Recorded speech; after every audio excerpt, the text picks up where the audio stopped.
Welcome to the Rural Revival Podcast. I'm your host, Dana Larson. This week, we're taking you to New Providence, Iowa, where we're sitting down with Blake Richie, owner of Blake Richie Designs. Blake is one of several millennials who have decided to call New Providence home. He's talking about why he chose this town of 250 people as the place to start his business, why no town is too small for revival, and how he started a countywide young professionals group to help people learn and connect. So here we go with Blake Richie.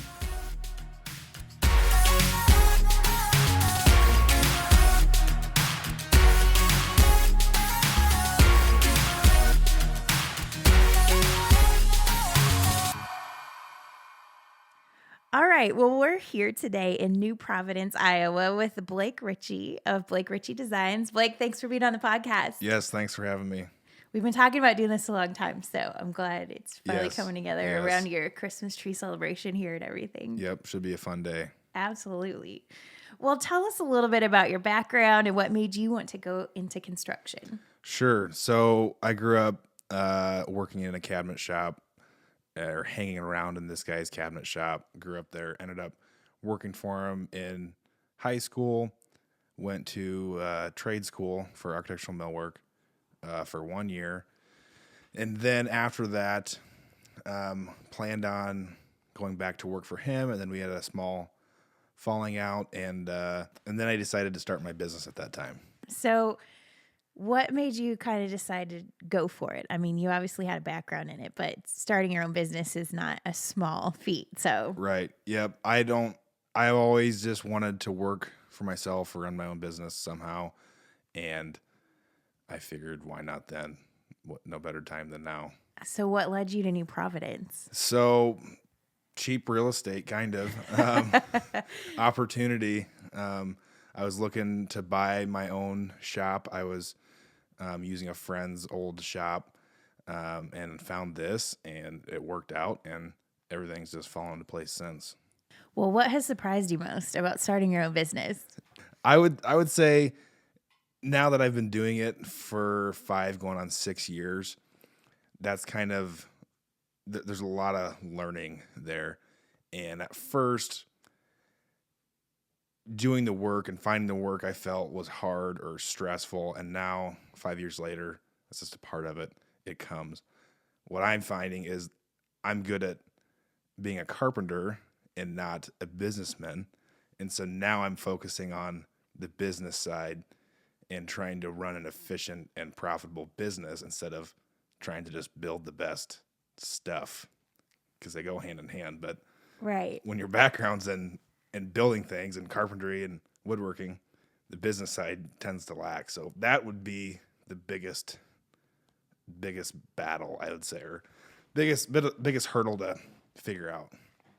So you chose New Providence, and at the same time, there were actually several other millennials who decided to start their business here coincidentally. Yeah, so I came to town, and then a year or two later, the flower shop opened up. Allie brought that business to town, which is great. And then the hardware store changed hands to another young owner. Ben brought his electrical business, and then also keeps the hardware going. And then he brought Summer with her photography studio to town at the same time. So yeah, that's pretty great.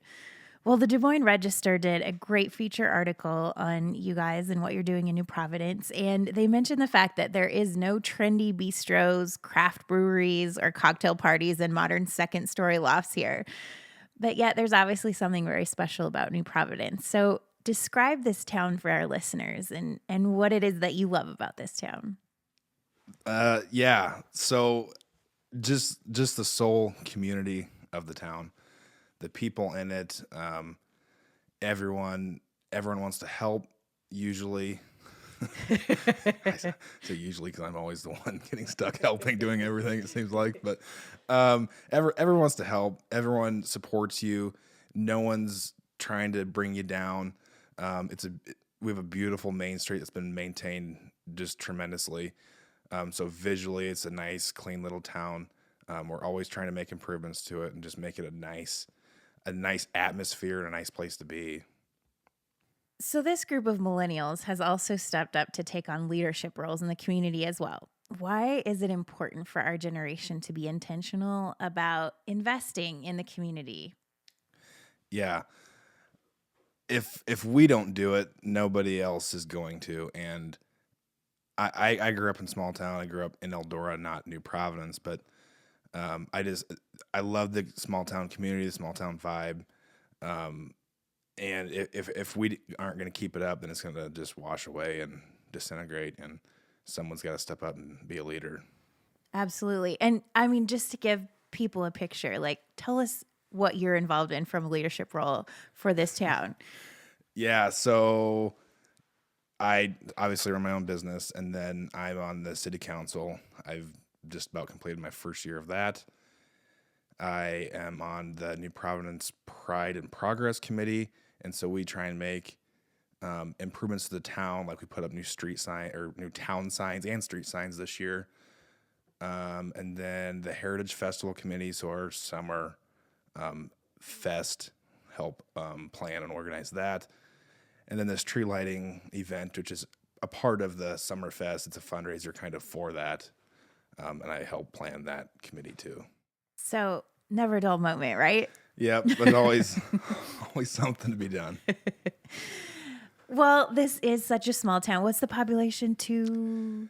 I would say like 250. Yeah.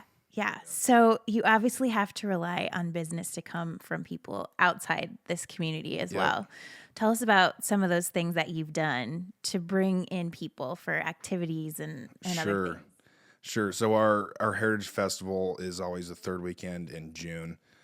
That's our summer fest, and we have games and stuff for the kids. We have a parade, lunch, and then we have a band at night out back of the shop here. And we're building and growing that every year, trying to make it bigger, trying to make it better, just trying to draw people in the town. Because once you get them here, once they see the town, once they see who's here, then they're more apt to come back and hopefully support you. But so we do the Heritage Festival. We have this tree lighting, which is tonight. Big Christmas tree out front of the shop here. We'll light and then serve soup and raise some money for Heritage Festival. And then the ladies in town do a pop-up shop a couple times a year, and that brings a great crowd of women coming shopping and having fun. And we also had a holiday market this year that was new, but was a huge success and sounds like a good hit. We'll probably do that again. So, what would you say to someone who feels like their town is too small for revival? Yeah. There's no town too small for revival. And it's not, if you don't keep it alive, nobody else is going to. And if you just have to step up and make the change and be a leader, you can advocate for it all day long, but if you're not out there in the trenches doing it, then it's never going to happen. So you got to keep small towns alive. I hate to see them die. And I think you have a great team of people here who are young and full of energy and really, it seems, willing to go for it with that stuff. Yeah, we definitely do. Ever since the Des Moines Register article came out, it's just brought us all tighter, became better friends, a tighter community. And there's no one here that bats an eye to help or do anything. We're always trying to do something creative or do something new to bring people to town and just support New Providence. I love it. Well, you obviously have created a culture here that supports millennials and entrepreneurs and small businesses. If there's anybody out there listening who's thinking, hey, New Providence sounds pretty great, what is there that I could do there? Is there room for more businesses here? Are there opportunities? Yes, there's always room. There's always room. If there's not something existing, well, I know a guy would probably build you one. But yes, there's always room. There's a couple of buildings that you could turn into something, but yeah, I mean, we don't have a restaurant in town. There's no gas station. There's no drinking establishment. The list goes on. There's no insurance agency if you want to start going into stuff. There's room for anybody. So have you found the locals to be supportive? You know, you guys coming into this community, and it's gotten a lot of press, and it is impressive, but it's a big deal to have the support of your local community too. So what has that been like? Yeah, definitely. I don't just from work. I don't have to travel more than hardly 10 minutes to our job sites, and we're pretty diverse in our work at the same time for that. But if you're good around here, the locals will support you hands down. And they want to support you. But yeah, I drive 5 to 10 minutes usually to our average job site. We'll get one job a year that's probably 30 minutes away, but that's a rare occasion for the most part. Yeah. So you were telling me earlier you started out as a woodworker and then decided to expand your business. Yeah. So when I first started out, I was just building custom furniture and cabinets, and I found that kind of also being new was part of it, but hard to stay busy full time just doing that in this area. And I didn't like following other contractors and installing after them. I wanted to control it, so I started doing the construction process start to finish. And so now we do from day one to move in, or whatever the case is, we do the full construction project. And so that's expanded, and that's obviously given me plenty of opportunity to stay busy and stay busy locally, not have to travel, not have to get online and sell stuff. Yeah. And you made an intentional decision to do that, right? Yeah, I could have. My mom hates me for doing construction. She's always like, you need to build more furniture and use your creativity, which she's probably not wrong, but I didn't want to get online and sell stuff to people I don't know. I like selling stuff to people that I know, even if I don't know, building relationships with somebody. The people that I don't know that hire me, I see them years later, and now we're friends, and we see each other and we say hi and we'll talk and visit, whatever. So it is being able to stay local like that. I like serving people that I personally can know and see, and then you see their happiness at the end of the day when you've created something for them that now they love. Yeah. So you spend a lot of your time pouring out, you're building for other people, you're serving on the town and stuff. But what is it that you love about this small town? Yeah, that's a good question. Just the soul community. I mean, if people weren't supportive, and if people weren't supportive of me and liking what I'm doing, it would probably be a lot harder for me to do what I do. And there's just hardly any negative feedback from what we do here. So I think something that might surprise people who have read the press about your town is that you and the other millennials working here, you didn't really know each other beforehand. True. So what has that been like, all kind of moving in? And Yeah, it's been great. It's like a story waiting to happen. I don't know how to explain it, but a Hallmark movie. yeah. But I mean, through it, we just all became good friends, and we'll call on each other, and we might go out and have dinner and drinks with each other or whatever. But it's just it's made us become closer friends than what we would have been before. So you also actually started the Hardin County Young Professionals group. Yes. So Ackley had a group that they invited me to, and theirs was more of just a networking group. And that's also in Hardin County, right? And that's also in Hardin County, correct? Yes. So it's on the northern half of Hardin County. And so when I first started this group, I called it South Hardin Young Professionals because I didn't want to take away from their group. But I wanted to learn, and I wanted to grow. If I'm going to another meeting a month, I want to get something out of it. Yeah. Because I have enough meetings to go to already. So I started South Hardin Young Professionals, and invited business owners and other business managers to come, and we invite or try to get lawyers and insurance people, marketing, anything that will help you run your business more efficiently and smarter. Come talk to us for about an hour, and then through that, now we network. After everyone's there, now we talk to the new people, and I think some business has came through that now. But now we're trying to expand it because the Ackley group kind of died. So now we're trying to make it bigger county-wide. So it's just Hardin County Young Professionals. But it's a group that I started from the Ackley group. They gave me the idea, then I started it. But to learn and grow our businesses I wanted to make it young professionals too, because we're the next line of people that have to keep this county alive. And so it's not just New Providence, but our county, our community alive. And if we're not learning and growing, then we're not going to sustain well. Absolutely. And the county really supports itself, all the different communities. Right. Yeah. Yes. That collaborate over hate, as some people say. You have to get along with everybody, and you have to support everybody else's deal if you want them to come support yours. Well, tell us, Blake, what's coming up next for you? Yeah, so some big stuff, kind of. I'm going to rebrand the company, hopefully the first part of 2019. So, like I said, I've gotten into more construction, and some people locally still see me as the cabinet man or the furniture guy. And I am still, but I want to build the whole thing start to finish, like I said. So we're rebranding to a design build company instead of just designs.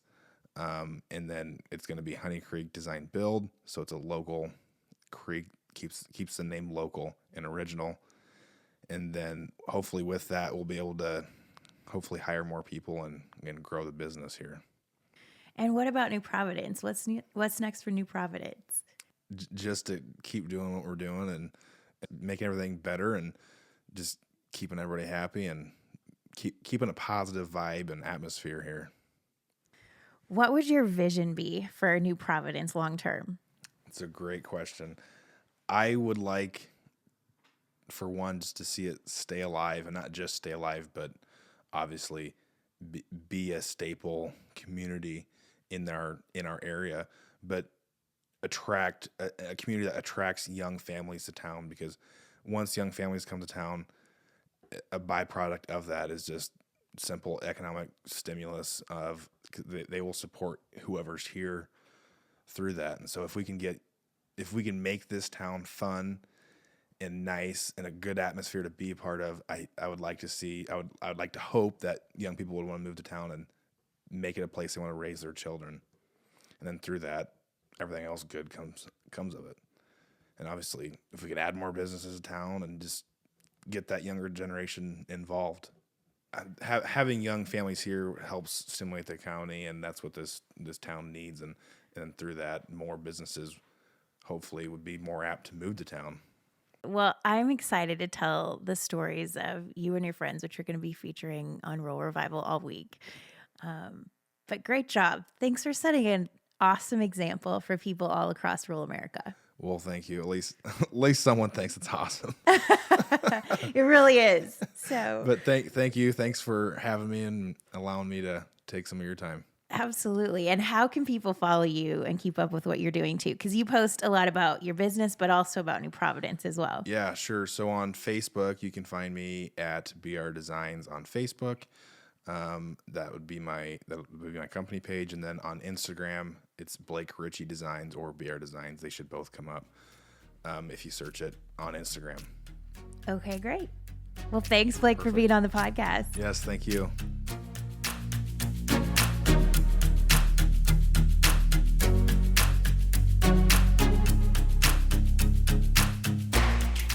Well, don't you just love what's happening in this town? I learned after the interview that when Blake mentioned all of the things he's involved in, as if those weren't enough, he forgot to mention he's also a fireman. And I'm just going to put this out there. For anyone looking for a true small town experience, how about we all road trip to the Heritage Festival in New Providence next summer? Are you in? Send me an email at info@ruralrevival.co and let me know. Thanks again to Blake for being on the podcast, and to everyone in New Providence for such a warm welcome at their Christmas tree lighting and soup supper. Be sure to go check out our blog for pictures and for the stories we are featuring from the group of millennials taking this small town by storm. Thanks for tuning in. We'll be back next week. Have a great day, everybody.